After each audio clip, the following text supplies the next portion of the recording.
सभी को हमारा उद्धारकर्ता यीशु मसीह के पवित्र नाम से मैं अभिनंदन करता हूँ। सब लोग वचन ध्यान करेंगे। हमारे बीच में आज पास्टर फ्रेडरिक भैया हैं बेंगलोर से। हम पास्टर जी को स्वागत करेंगे। Praise Lord. Brother praise Lord brother ಕೇಳಿಸ್ತಿದ್ಯಾ? ಎಸ್ ಅಣ್ಣ ಕೇಳಿಸ್ತೀವಿ. ನಾವು ಪ್ರಾರ್ಥನೆ ಮಾಡಿ ದೇವರ ಒಂದು ವಚನ ಧ್ಯಾನ ಮಾಡೋಣ. प्रार्थना करके परमेश्वर का वचन ध्यान करेंगे. ಪ್ರೀತಿಯುಳ್ಳ ತಂದೆಯ ಒಂದು ಬೆಳಗಿನ ಜಾವಗಾಗಿ ಸ್ತೋತ್ರ ತಂದೆ. ದಿನವನ್ನು ನಮ್ಮ ಒಂದು ಲೈಫಲ್ಲಿ ಕೊಟ್ಟಿದ್ಯಾ ಸ್ತೋತ್ರ. ಒಂದು ಸಮಯದಲ್ಲೂ ನಿನ್ನ ಒಂದು ವಾಕ್ಯವನ್ನು ಇಟ್ಟು ನಮಗೆ ಬೋಧಿಸು ತಂದೆ. ತಿಳ್ಕೊಂಡು ಈ ಒಂದು ಲೋಕದಲ್ಲಿ ನಾವು ಮಕ್ಕಳಾಗಿ ಜೀವಿಸಲು, ಸಾಕ್ಷಿಗಳಾಗಿ ಜೀವಿಸಲು ಕೃಪೆ ಸಮಯ ನಮ್ಗೆ ಆಶೀರ್ವದಿಸಿಕೊಡು. ಯೇಸು ಕ್ರಿಸ್ತನ ನಾಮದಲ್ಲಿ ಕೇಳ್ತೀನಿ ಪ್ರೀತಿಯುಳ್ಳ ತಂದೆ. यीशु क्रिस्त नाम दली निम्मेಲ್ಲ ವಂದಿಸ್ತೇನೆ. यीशु मसीह के पवित्र नाम से मैं आप सभी लोग को अभिनंदन करता हूँ. ಸೊ ಇವತ್ತಿನ ದಿನಕ್ಕೆ ನಾವು ಆರಿಸಿಕೊಂಡ ಒಂದು ಕೀರ್ತನೆ 116ನೇ ಕೀರ್ತನೆ. आज के दिन के लिए हम चुने हुए अध्याय है भजन संहिता से 116. ಈ ಒಂದು ಕೀರ್ತನೆಯ ಒಂದು ವಿಶೇಷತೆ ಏನಂದ್ರೆ ಇದು ಬಂದು ಒಂದು ಹಲ್ಲೇಲ್ ಕೀರ್ತನೆಯಾಗಿದೆ. ಏನಣ್ಣ? हलेल कीर्तने ಅಂತ ಹೇಳ್ತಾರೆ ಇದನ್ನ, ಈ कीर्तने. तो देखिएगा, इस भजन संहिता का खास विषय ये है, ये एक बहुत पुराना एक भजन संहिता है. ಈ ಕೀರ್ತನೆಗಳು 113ನೇ ಕೀರ್ತನೆಯಿಂದ 118ನೇ ಕೀರ್ತನೆ ತನಕ ಇದು ಒಂಥರ ಹಲೇಲ್ ಕೀರ್ತನೆ ಅಂದ್ರೆ ಹಲ್ಲೆಲೂಯಾ ಕೀರ್ತನೆ ಅಂತ ಹೇಳ್ತಾರೆ. 113 अध्याय से लेकर 118 अध्याय तक जो है, इन सारे अध्याय को हल्लेलुया का भजन संहिता का अध्याय कहते हैं. ಇದು ಬಂದು ಯೇಸು ಕ್ರಿಸ್ತನ ಬಂದು ಈ ಒಂದು ಅವರ ಅರೆಸ್ಟ್ ಆಗಿದ್ದ ದಿನ, ಅಂದ್ರೆ ನೀವು ನೈಟ್ ಅಲ್ಲಿ ಅವರು ಇದು ದೇವರ ಭೋಜನ ಕೊಟ್ರಲ್ಲ, ಒಂದು ಮತ್ತಾಯಿ 26ನೇ ಅಧ್ಯಾಯ 30ನೇ ವಚನ, ಮಾರ್ಕ್ 14ನೇ ಅಧ್ಯಾಯ 26ನೇ ವಚನದಲ್ಲಿ ಯೇಸು ಸ್ವಾಮಿ ಒಂದು ಕೊನೆಯ ಒಂದು ಸಮಯದಲ್ಲಿ ಈ ಒಂದು ಕೀರ್ತನೆ ಹಾಡಿದ್ರು ಅಂತ ನಮಗೆ ಹಿಸ್ಟ್ರಿಯಲ್ಲಿ ಹೇಳುತ್ತೆ. हमें इतिहास बताता है कि जब यीशु मसीह पकड़वा देने से पहले, जो एक दिन के पहले, जो अंतिम प्रभु भोज के अंदर शामिल थे यीशु मसीह, मत्ती रचित सुसमाचार के 26वां अध्याय 30वां पद से और मार्कुस 16वां अध्याय का 26वां पद में जाके पढ़ते हैं, तो उस वक्त में इसी भजन संहिताओं को गीत गाए हैं बोलकर कई सारे इतिहास हमें गवाही देते हैं. ಸೊ ಇದು ಬಂದು ನಾವು ಎರಡು ರೀತಿಯಾಗಿ ನಾವು ತಗೊಬಹುದು. ಒಂದು ಬಂದು ಯೇಸು ಸ್ವಾಮಿ ಬಂದು ಒಂದು ಪ್ರವಾದನೆಯನ್ನ ಈ ಒಂದು ಕೀರ್ತನೆ ಬರುವ ಪ್ರವಾದನೆ ಮಾತುಗಳನ್ನ ನೆರವೇರಿಸಿದವನಾಗಿದ್ದಾನೆ. तो इस विषय में हम दो चीज को सीख सकते हैं. सबसे पहला ये है, जो भविष्यवाणियां था इस अध्याय में, उसको यीशु मसीह ने पूरा किया. ಎರಡನೇದು ಒಂದು ಒಂದು ಒಂದು ಒಂದು ಒಂದು ಒಂದು ಒಂದು ಮನುಷ್ಯ ಬಂದು ಒಂದು ಅವನ ಮರಣದ ಹತ್ರ ಹೋಗ್ತಾ ಇರ್ಬೇಕಾದ್ರೆ ದೇವರು ಅವನಿಗೆ ಹೇಗೆ ಪಡಿಸ್ತಾರೆ ಅನ್ನೋ ಒಂದು ವಿಷಯನ ನಾವು ಇದರಲ್ಲಿ ನೋಡ್ಬೋದು. दूसरा चीज ये है कि एक व्यक्ति को मृत्यु के जाते समय परमेश्वर ने कैसे उसे तैयार करते हैं, उस विषय को हम देख सकते हैं. ಸೊ ಈ ಒಂದು ಕೀರ್ತನೆಯನ್ನು ಎರಡು ಭಾಗವಾಗಿ ನಾವು ನೋಡಬಹುದು. ಒಂದು ಬಂದು 1ರಿಂದ 11 ಬಂದು ದೇವರು ಹೇಗೆ ಅವನ ಪ್ರಾಣವನ್ನು ರಕ್ಷಣೆ ಮಾಡ್ತಾನೆ ಅಂತ ನೋಡಬಹುದು. तो इस अध्याय हम दो, सबसे पहला भजन इस अध्याय का 1 से लेकर 11 पद तक अपने आप को, अपने प्राण को कैसे वो रक्षा करता है. 12ನೇ ವಚನದಿಂದ 19ನೇ ವಚನ ಅದಕ್ಕೆ ಬಂದು ದೇವರಿಗೆ ಬಂದು ನಾವು ಕೃತಜ್ಞತೆ ಉಳ್ಳವನಾಗಿರೋದನ್ನ ನಾವು ನೋಡಬಹುದು. 12 पद से लेकर 19 पद तक देखेंगे तो उस चीज के लिए कैसे वो कृतज्ञ का जिंदगी रहेगा बोलकर वो दिखाता है यहाँ पर. ಸೊ ನಾವು ಬಂದು 1ನೇ ವಚನ 2ನೇ ವಚನ ನಾವು ಓದಿದ್ರೆ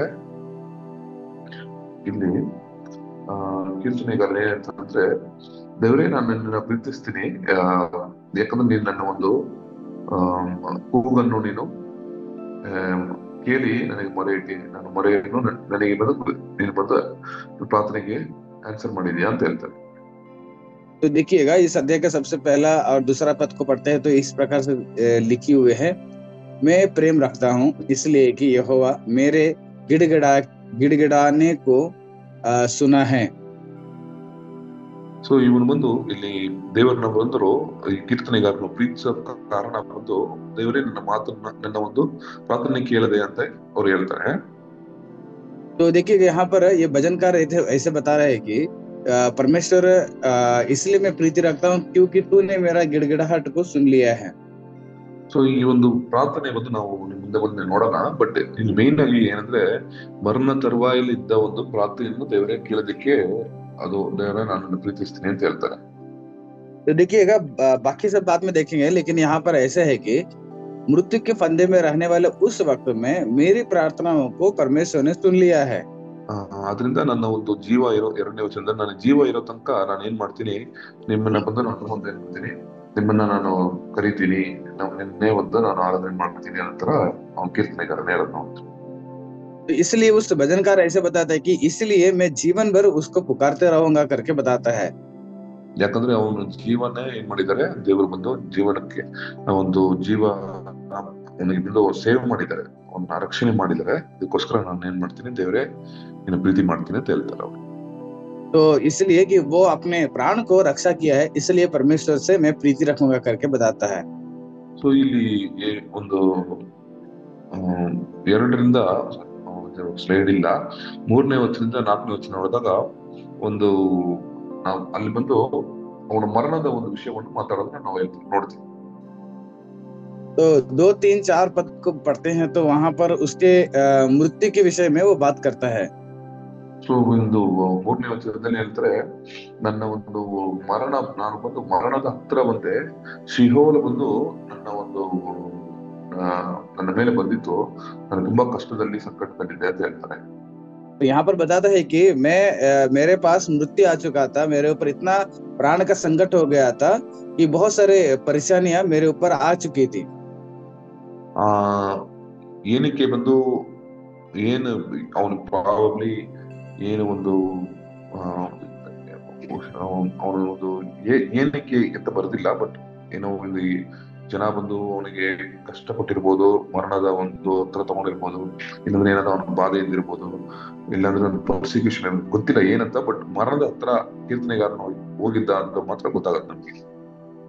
देखिए यहाँ पर है उसके जीवन में क्यों क्लेश और दुख आया था वो हमें पता नहीं है, बल्कि हो सकता है कि लोगों के द्वारा परेशानी आ सका होगा, या कई सारे क्लेश उसके जीवन में होगा, या कई सारे ताड़ना उसके जीवन में हो सकता है, या मृत्यु भी उसके पास आ चुका रहता है।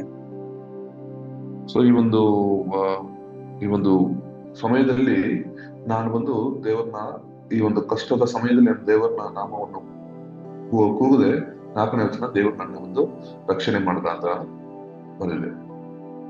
तो यहाँ पर देखिएगा, इसलिए वो बताता है कि ऐसे कष्ट के समय मैंने पुकारा तो मेरे आवाज को परमेश्वर ने सुन लिया बोल के वो महसूस करता है। ಇದು ಬಂದು ನಾರ್ಮಲ್ ಪ್ರೇಯರ್ ಅಲ್ಲ, ಇದು ಬಂದು ಒಂದು ಬೇದನೆಯಿಂದ ಒಂದು ದೇವರನ್ನ ಒಂದು ಮರಣದ ಒಂದು ಹತ್ರ ಒಂದು ಬರೆಯ ಒಂದು ಪ್ರಾರ್ಥನೆಯಾಗಿದೆ. एक साधारण प्रार्थना नहीं था, लेकिन वो मृत्यु के करीब जाकर बहुत सारे वेदना से भरा हुआ एक प्रार्थना था। ಸೊ ಯೇಸುಸ್ವಾಮಿನೂ ಏನ್ ಮಾಡೋದಂದ್ರೆ, ಆ ನೈಟ್ ಅಲ್ಲಿ ಈ ಒಂದು ಹಾಡನ್ನ ಹಾಡ್ಬೇಕಾದ್ರೆ, ನನ್ನ ಒಂದು ಮರಣದ ಒಂದು ಹಗ್ಗಗಳು ಏನ್ ಮಾಡಿದೆ, ನನ್ನ ಮೇಲೆ ಬಂದಿದೆ ಅಂತ ಹೇಳಿದಾಗ, ಇದೊಂದು ಕರೆಕ್ಟ್ ಆಗಿ ಒಂದು ಪ್ರವಾದನೆಯಾಗಿ ಯೇಸುಸ್ವಾಮಿ ಇದನ್ನ ಹೇಳೋದನ್ನ ನಾವು ನೋಡ್ತೀವಿ. इसलिए यीशु मसीह भी जब प्रार्थना करते हैं तो मृत्यु का जो फंदा है मेरे ऊपर आ चुका है करके एक बहुत बड़ा वेदना से यीशु मसीह भी वहां पर प्रार्थना करते हैं। ಸೊ ಇಲ್ಲಿ ಈ ಒಂದು 4ನೇ ವಚನದಿಂದ ನಾವು ಏನ್ ನೋಡ್ತೀವಿ ಅಂದ್ರೆ, ಓ ದೇವರೇ ಅಂತ ಹೇಳ್ತಾನೆ. तो देखिएगा यहाँ पर एक वचन में ऐसे बताता है कि ओ परमेश्वर।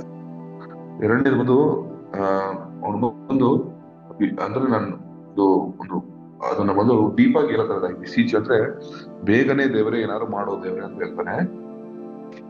और दूसरा जो है परमेश्वर शीघ्र कुछ तो कर उस विषय पर कर ನನ್ನ ಜೀವವನ್ನು ರಕ್ಷಿಸು, ನನ್ನ ಆತ್ಮವನ್ನು ರಕ್ಷಿಸು ಅಂತ ಹೇಳೋದನ್ನ ನಾವು ನೋಡೋದ್ ನೋಡ್ತೀವಿ. वो अपना प्राण को और अपने जान को बचाने के लिए वो गिड़गिड़ाता है। ಸೊ ಒಂದೊಂದ್ಸರಿ ನಾವು ಬಂದು ಪ್ರಾರ್ಥನೆಗಳು ಬಂದು ಎಷ್ಟೊಂಥರ ನಾವು ಮಾಡ್ತೀವಿ, ಬಟ್ ಒಂದು ತುಂಬಾ ಕಷ್ಟದಲ್ಲಿ, ವೇದನೆಯಲ್ಲಿ, ಮರಣ ತರುವಾಯಲ್ಲಿ ಇರ್ಬೇಕಾದ್ರೆ ನಮ್ಮ ಪ್ರೇಯರ್ಸ್ ಡೈರೆಕ್ಟ್ ಆಗಿರೋದನ್ನ ನಾವು ನಾವು ಒಂದು ಅದು ನಮ್ಮ ಒಂದು ತಿಳುವಳಿಕೆ ಆಗಿರ್ಬೇಕು. तो देखिएगा, हम कई सारे बार प्रार्थना करते हैं, लेकिन हमारा जो प्रार्थना है वो सीधा सुधा रहना चाहिए, उस पर हमारा ध्यान रहना चाहिए। ಇಲ್ಲಿ ಒಂದು ಚಿಕ್ಕ ಪ್ರಾರ್ಥನೆ, ಬಟ್ ಪಾಯಿಂಟ್ಗೆ ಕರೆಕ್ಟ್ ಆಗಿ ಆ ಪಾಯಿಂಟ್ಗೆ ಒಂದು ತಾಳ್ಮೆಯಿಂದ ಮಾಡುವ ಒಂದು ಪ್ರಾರ್ಥನೆ ಇದೆ. देखिए, यहाँ पर एक छोटा सा ही प्रार्थना है, लेकिन वो जो प्रार्थना कर रहा है उस बिंदु पे ही वो बात कर रहा है सीधे से। ಸೊ ಒಂದೊಂದು ಸಲ ನಮ್ಮ ಒಂದು ಲೈಫಲ್ಲೂ ಅಷ್ಟೇ, ಈ ಒಂದು ಸಿಚುಯೇಷನ್, ಒಂದು ನಮ್ಮ ಒಂದು ಪರಿಸ್ಥಿತಿ ಈ ತರ ನಾವು ನಮ್ಮ ಹೃದಯದಿಂದ ಮಾಡುವ ಪ್ರಾರ್ಥನೆಯಾಗಿರುತ್ತೆ. देखिएगा, कई सारे बार हमारा परिस्थिति ऐसे हो जाता है, हमारे हृदय से जो भी प्रार्थना होता है उस परिस्थिति के अनुसार हमारा प्रार्थनाएं रहती है। ಅಂತ ಪ್ರಾರ್ಥನೆಗಳು ಒಂದು ನಿಜವಾಗಿಯೂ ದೇವರು ಒಂದು ಆನ್ಸರ್ ಮಾಡುವ ಒಂದು ಪ್ರಾರ್ಥನೆ. तो ऐसे प्रार्थना उनको परमेश्वर जल्दी से जवाब देते हैं। ಸೊ ಇಲ್ಲಿ 5ನೇ ವಚನದಿಂದ 7ನೇ ವಚನ ನೋಡಿದಾಗ ಅದು ಒಂದು ದೇವರಿಗೆ ಥ್ಯಾಂಕ್ಸ್ ಹೇಳುವ ಒಂದು ವಿಷಯವನ್ನ ನಾವು ನೋಡ್ತೀವಿ. तो 5वां पद से लेकर 7वां पद तक देखिएगा, यहाँ पर परमेश्वर को धन्यवाद बोलने का एक विषय को देख सकते हैं। ಇಲ್ಲಿ ಇದು ಇಲ್ಲಿ ಕೀರ್ತನೆಗಾರನ ಮೇ ಬಿ ದೇವರು ರಕ್ಷಣೆ ಹೊಂದಿದ್ದಕ್ಕೆ ಥ್ಯಾಂಕ್ಸ್ ಹೇಳೋದನ್ನ ನೋಡಬಹುದು. यहाँ पर भजनकार शायद वो अपना उद्धार पाने के विषय को लेकर वो धन्यवाद कर रहे होंगे। ಬಟ್ ದೇವಸ್ವಾಮಿ ಇದನ್ನ ಹಾಡಿದಾಗ ಒಂದು ಪ್ರವಾದನೆಯಾಗಿ ಹೇಳ್ತಾ ಇದ್ರೆ, ನಾನು ಹೌದು ಮರಣದ ಹತ್ರ ಹೋದ್ರು, ಮರಣದ ಒಂದು ಹಿಡಿಯಲ್ಲಿ ಇದ್ರು, ನನ್ನ ತಂದೆ ನನ್ನ ಏನ್ ಮಾಡ್ತಾನೆ, ಪ್ರಿಸರ್ವ್ ಮಾಡ್ತಾನೆ, ನನ್ನ ಕಾಪಾಡ್ತಾನೆ ಅಂತ ಹೇಳ್ತಾರೆ. लेकिन यीशु मसीह जो है इस प्रार्थना को इस्तेमाल करते हैं कि मैं मृत्यु के फंदे में था, मृत्यु के बहुत करीब चला गया था, लेकिन पिता ने मुझे बचा लिया बोलकर। ದೇವರು ಕೃಪಾಮಯನಾಗಿದ್ದಾನೆ, ಅವನು ನನ್ನ ಏನ್ ಮಾಡ್ತಾನೆ, ದೇವರು ನನ್ನ ಕಾಪಾಡ್ತಾನೆ ಅಂತ ಹೇಳ್ತಾರೆ. तो यहाँ पर परमेश्वर दयामंद है, इसलिए परमेश्वर मुझे बचाता है करके बोलते हैं। ಸೊ ಇಲ್ಲಿ ಇನ್ನೊಂದು ವಿಷಯ ನಾವು ನೋಡಬಹುದು. ಇಲ್ಲಿ 6ನೇ ವಚನ ನೋಡಿದಾಗ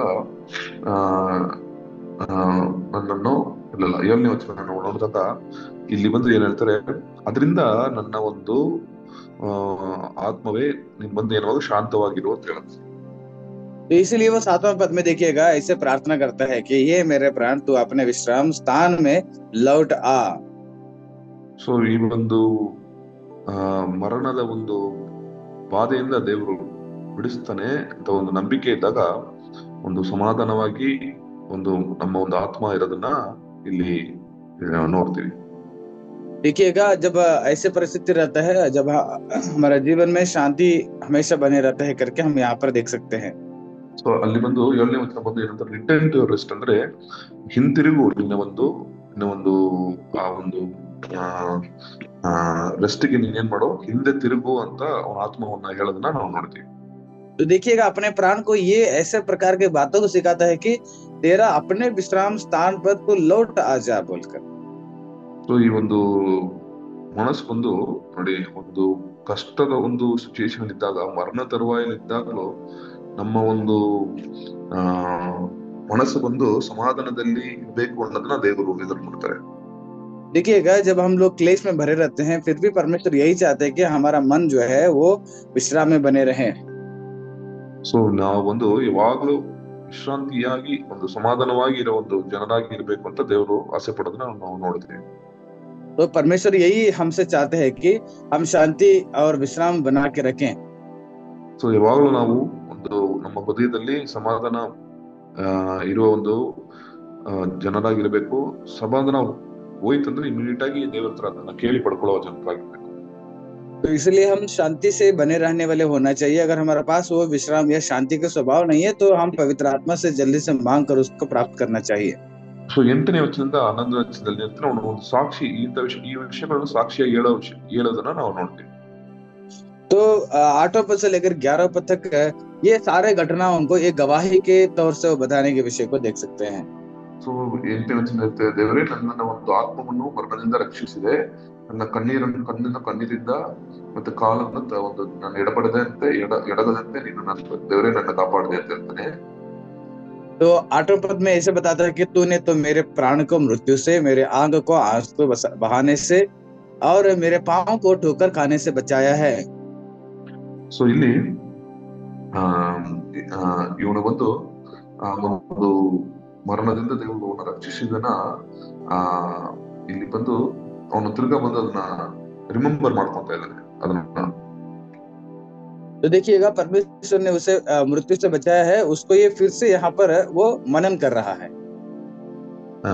ಇದನ್ನ ಯೋಚನೆ ಮಾಡಿ ಏನ್ ಹೇಳ್ತಿದ್ರೆ, ಆ ನನ್ನ ಒಂದು ಕಣ್ಣೀರಿನ ಸಮಯ ಅದು, ನನ್ನ ಕಾಲು ಒಂದು ಎಡಗಿದ ಸಮಯ ಇದು, ಆದ್ರೂ ದೇವರನ್ನ ರಕ್ಷಿಸಿದ ದೇವರ ನಾನು ದೇವರ ಮುಂದೆನೆ ಏನ್ ಮಾಡ್ತೀನಿ, ಈ ಒಂದು ನನ್ನ ಬದುಕಿರೋ ತನಕ ದೇವರ ಮುಂದೆನೆ ನಡೀತೀನಿ ಅಂತ ಹೇಳ್ತಾರೆ. तो वो ये से बताता है कि मेरा आंखों को आंसू बहाने से बचाया है और मेरा पाँव को ठोकर खाने से बचाया है, इसलिए मैं जीवन भर परमेश्वर के सम्मुख में ऐसे ही विश्वास योग्य रहूंगा करके बताता है। ಸೊ ಯೇಸು ಸ್ವಾಮಿನ ನೋಡಿದಾಗ ಮರಣಕ್ಕೆ ಹೋದ್ರು ಸರಿ, ಅವ್ರು ತಿರ್ಗಾ ಪುನರುತ್ಥಾನ ಒಂದು ಜೀವವಾಗಿ ಒಂದು ತಿರ್ಗಾ ಈ ಒಂದು ಭೂಮಿ ಮೇಲೆ ಜೀವಂತವಾಗಿ ನಡೆದಿದ್ದನ್ನ ನಾವು ನೋಡ್ತೀವಿ. तो यीशु मसीह मरने के बावजूद भी फिर से पुनरुत्थान होकर इस पृथ्वी पर वो एक सजीव परमेश्वर रहा है। ಈ ಒಂದು ಚಿತ್ರದಲ್ಲಿ ನನ್ನ ಒಂದು ನಾನು ಒಂದು ತುಂಬಾ ಒಂದು ಕಷ್ಟದಲ್ಲಿದ್ದೆ. ನಾನು ಬಟ್ ನಾನೇನ್ ಮಾಡಿದೆ, ನಾನು ನಂಬಿ ನಾನು ಮಾತಾಡಿದೆ ಅಂತ ಹೇಳ್ತಾನೆ. तो यहाँ पर 10वां पद बताता है कि मैं बहुत ही कसौटी पर बना रहा था, लेकिन मैं विश्वास किया और विश्वास के अनुसार ही मैं परमेश्वर में बने रहा बोल के बताता है। ಸೊ ಈ ಒಂದು ಕಷ್ಟದ ಸಮಯದಲ್ಲೂ ನಾವು ಒಂದು ವಿಶ್ವಾಸವಾಗಿ ನಮ್ಮ ಒಂದು ನಂಬಿಕೆಯಾಗಿ ಇರಬೇಕು ಅನ್ನೋದನ್ನ ನಾವು ಇದರಿಂದ ಕಲಿತೀವಿ. तो देखिएगा, क्लेश में या तकलीफ में रहने के समय में भी हम विश्वास में ही बने रहना चाहिए। ಯಾಕಂದ್ರೆ ತುಂಬಾ ಕಷ್ಟದಲ್ಲಿ ಇರ್ಬೇಕಾದ್ರೆ ನಮಗೆ ಒಂದು ಕೊರತೆ ಆಗೋದು, ಒಂದು ನಂಬಿಕೆ ಒಂದು ಕೊರತೆ ಆಗೋದನ್ನ ನಾವು ನಮ್ಮ ಎಲ್ಲ ಎಕ್ಸ್ಪೀರಿಯನ್ಸ್ ಮಾಡಿದೀವಿ. क्योंकि कष्ट में हमारा जो विश्वास है वो कट जाता है, ये बहुत सारे लोगों को अनुभव हो चुका होगा। ಬಟ್ ಇಲ್ಲಿ ಒಂದು ಕೀರ್ತನೆಗಾರನು ಆ ಒಂದು ತುಂಬಾ ಕಷ್ಟದ ಒಂದು ಸಮಯದಲ್ಲಿ, ಮರಣದ ಒಂದು ತರುವಾಯಲ್ಲಿ ಕೂಡ ನನ್ನ ನಂಬಿಕೆಯಾಗಿ ಇದ್ದೆ ಅಂತ ಹೇಳ್ತಾನೆ. लेकिन यहाँ भजनकार ऐसे बताता है कि मेरा उतना कष्ट के समय में भी मेरा विश्वास नहीं घटा है बोल के बताता है। ಇದೇ ವಚನನೇ 2 ಕೊರಿಂಥಿಯ 4ನೇ ಅಧ್ಯಾಯ 13ನೇ ಅಧ್ಯಾಯ 14ನೇ ಅಧ್ಯಾಯದಲ್ಲಿ 13-14ನೇ ವಚನದಲ್ಲಿ ಪೌಲನು ಹೇಳೋದನ್ನ ನಾವು ನೋಡ್ತೀವಿ. तो यही बात को पौलुस ने भी अपने पत्र में लिखता है कि कुरिन्थियों के लिए लिखा हुआ दूसरा पत्रिका 4 अध्याय का 13 से लेकर 15 पद में ನಾನು ನಂಬಿದೆ ಅದರಿಂದ ನಾನು ಮಾತಾಡಿದೆ ಅಂತ ಹೇಳ್ತಾರೆ. तो वो बताता है कि मैं विश्वास किया इसलिए मैं बात कर रहा हूँ। ಸೊ ಈ ಒಂದು ನಂಬಿಕೆ ಬಂದು ನಮಗೆ ಬಂದು ದೃಢವಾಗಿರಬೇಕು. ಏನೇ ಒಂದು ಕಷ್ಟದ ಸಮಯದಲ್ಲಿ ಬಂದಾಗೋ ನಂಬಿಕೆಯಲ್ಲಿ ನಾವು ಕೊರತೆ ಉಳ್ಳವರಾಗಬಾರ್ದು. तो हमारा विश्वास में हम दृढ़ होना चाहिए। कोई भी प्रकार के क्लेश या तकलीफ आ जाता है तो हम डगमगाना नहीं चाहिए। ಸೊ 11ನೇ ವಚನದಲ್ಲಿ ಏನ್ ಹೇಳ್ತಾರೆ ಕೀರ್ತನೆಕಾರರು, ನಾನು ತುಂಬಾ ಒಂದು ಏನ್ ಮಾಡ್ಬಿಟ್ಟೆ, ನಾನು ಹೇಳ್ಬಾರ್ದಾಗಿತ್ತು, ಬಟ್ ಎಲ್ಲಾ ಮನುಷ್ಯರು ಸುಳ್ಳುಗಾರರು ಅಂತ ಹೇಳ್ಬಿಟ್ಟೆ ಅಂತ ಹೇಳ್ತಾನೆ. तो यहाँ पर 11 पद बताता है कि मैंने उतावली से कहा कि सब मनुष्य झूठे हैं। ಯಾಕಂದ್ರೆ ಒಂದೊಂದ್ಸರಿ ನಮ್ಮ ಒಂದು ಲೈಫ್ ಅಲ್ಲಿ ಸರಿ ಏನೋ ಒಂದು ಕಷ್ಟಗಳು, ಅದು ಎಸ್ಪೆಷಲಿ ಮರಣದ ತಳ ಹೋದಾಗ ನಾವು ಒಂದು ಕಂಪ್ಲೇಂಟ್ ಮಾಡೋದನ್ನ ನಮ್ಮ ಬಾಯಿಂದ ಬರೋದನ್ನ ನಾವು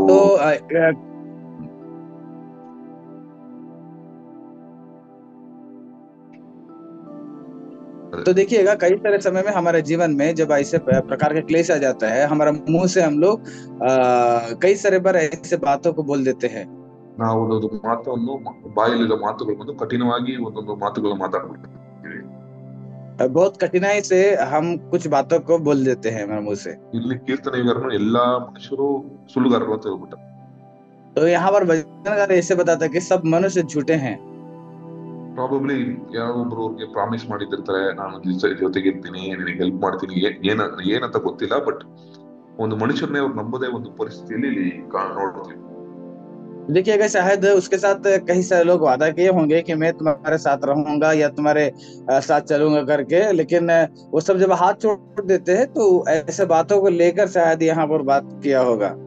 ಯೇಸ್ವಾಮಿ ಶಿಷ್ಯರು ಕೂಡ ಯೇಸ್ವಾಮಿಗೆ ಹೇಳಿದ್ರು, ನಾನು ಒಂದು ನಿಮ್ಮ ಜೊತೆನೇ ಯಾವಾಗ್ಲೂ ಮರಣಕ್ಕೂ ಬೇಕಾದ್ರೆ ನಾವು ಹೋಗ್ತೀವಿ ಅಂತ ಹೇಳಿದ್ರು.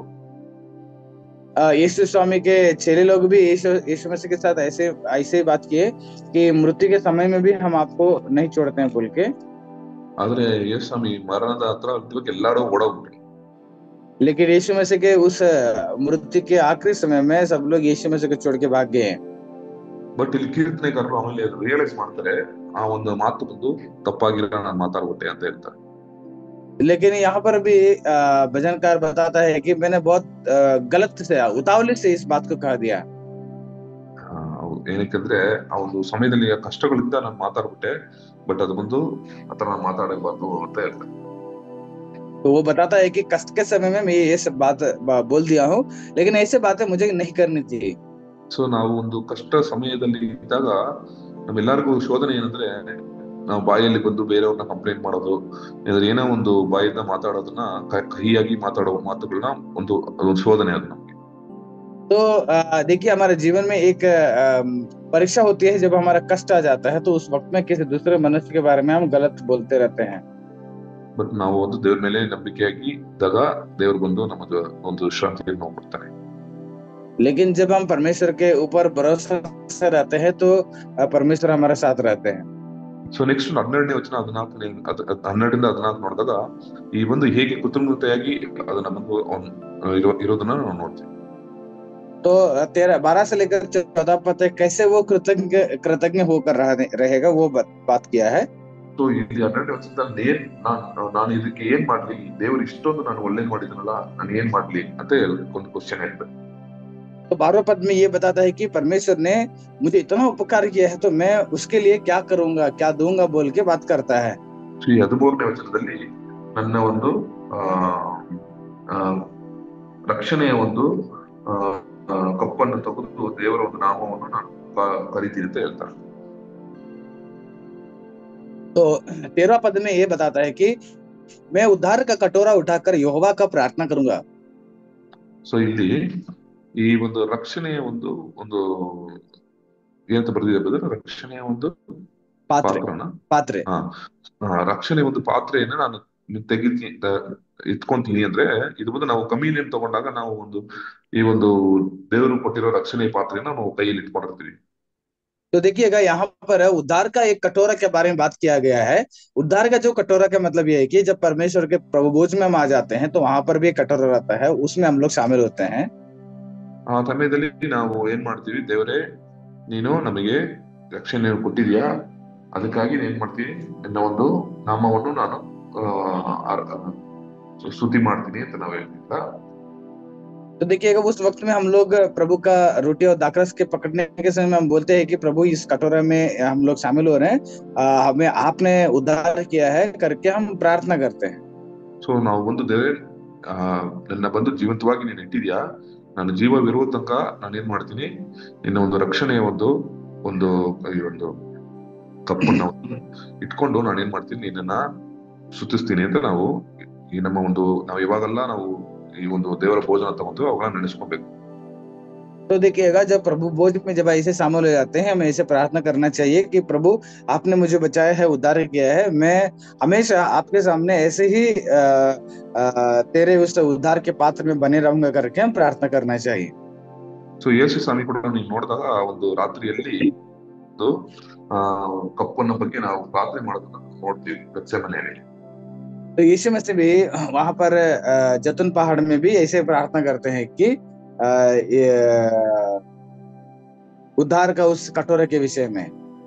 ಸೊ ಈ ರಕ್ಷಣೆಯ ಪಾತ್ರ ಬಂದು ಯೇಸು ಇದು ಮಾತಾಡಿದ್ ಬಂದು ಅವತ್ತು ನೈಟ್ ಬಂದು ನಿಜವಾಗಿಯೂ ಒಂದು ಪ್ರವಾದನೆಯಾಗಿದೆ.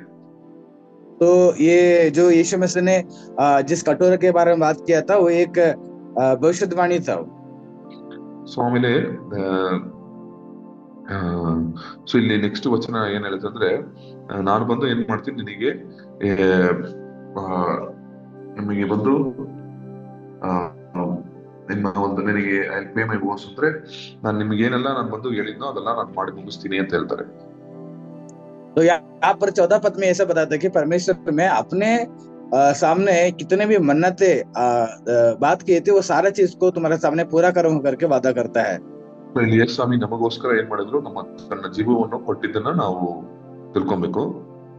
तो यहाँ पर यीशु मसीह ने हमारे लिए अपने प्राण को दिए हुए विषय को ध्यान करना चाहिए।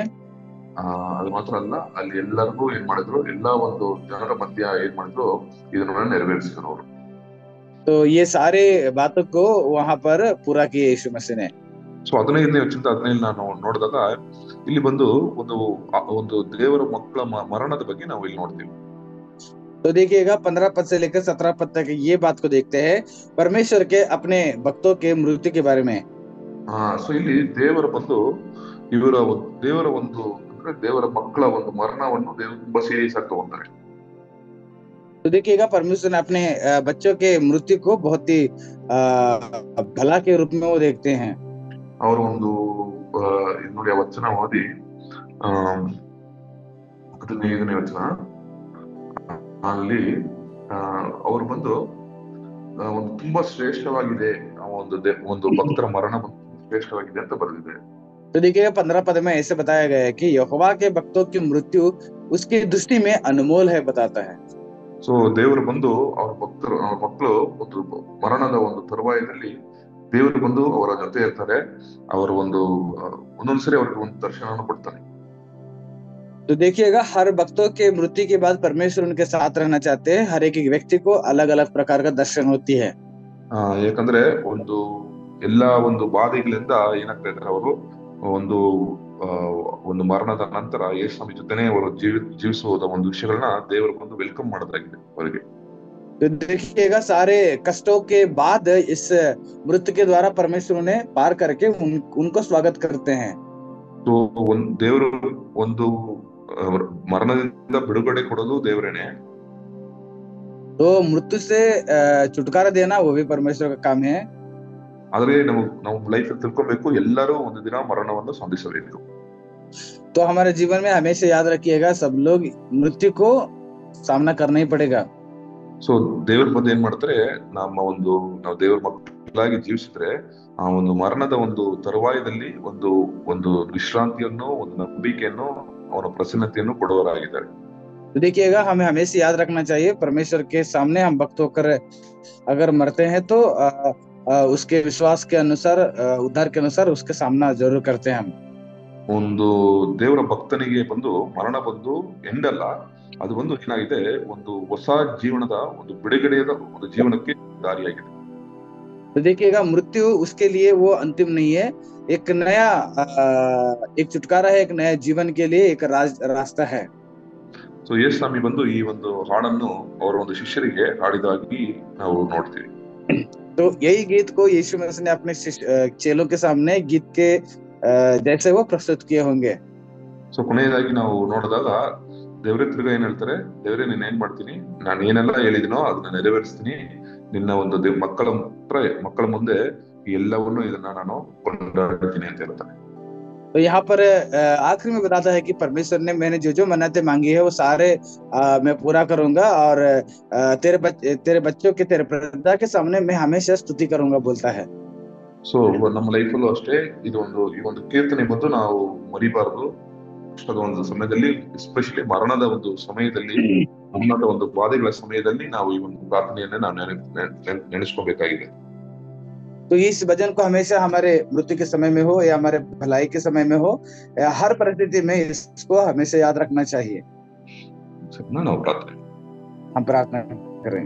ಪ್ರೀತಿಯುಳ್ಳ ತಂದೆಯೇ, ಒಂದು ಬೆಳಗಿನ ಜಾವಿಗಾಗಿ ಸ್ತೋತ್ರ ತಂದೆ. ಒಂದು ಸಮಯದಲ್ಲೂ ನಿನ್ನ ಒಂದು ವಚನದಿಂದ ನಮ್ಮ ಜೊತೆ ಮಾತಾಡಿದ್ದಕ್ಕಾಗಿ ಸ್ತೋತ್ರ ತಂದೆ. ನಮ್ಮ ಒಂದು ಲೈಫಲ್ಲೂ ಒಂದು ಬಾಧೆಗಳು ಬಂದಾಗ, ಮರಣದ ಹತ್ರವನ್ನು ಹೋದಾಗ ನಿನ್ನನ್ನು ಕೂಗಿಕೊಳ್ಳುವ ಒಂದು ಮಕ್ಕಳಾಗಿರಲು, ನಿನ್ನ ಒಂದು ಮರಣದ ತರುವಾಯಲ್ಲಿ ನಿನ್ನ ನಮ್ಮ ಜೊತೆ ಇರ್ತೀಯ ಅಂತ ಒಂದು ನಂಬಿಕೆಯನ್ನು ಕೊಡು. ನಮ್ಮ ಮಾತುಗಳನ್ನು, ನಮ್ಮ ಒಂದು ಹೃದಯವನ್ನು ಶಾಂತಿಯಾಗಿ ಇಡುತ್ತದೆ. ಸಮಯನ ಆಶ್ರಯಿಸು, ಈ ಒಂದು ಮೀಟಿಂಗ್ ಒಬ್ಬೊಬ್ಬರನ್ನು ಆಶ್ರಯಿಸು. ಇಷ್ಟು ನಾಮದಲ್ಲಿ ಕೇಳ್ತೀನಿ ಪ್ರೀತಿಯುಳ್ಳ ತಂದೆ. ಆಮೆನ್. ಅಣ್ಣ ಥ್ಯಾಂಕ್ಸ್ ಅಣ್ಣ. Brother thank you. ओके, तो परमेश्वर आशीष करे। फिर हम लोग कल मिलेंगे। जय मसीह की।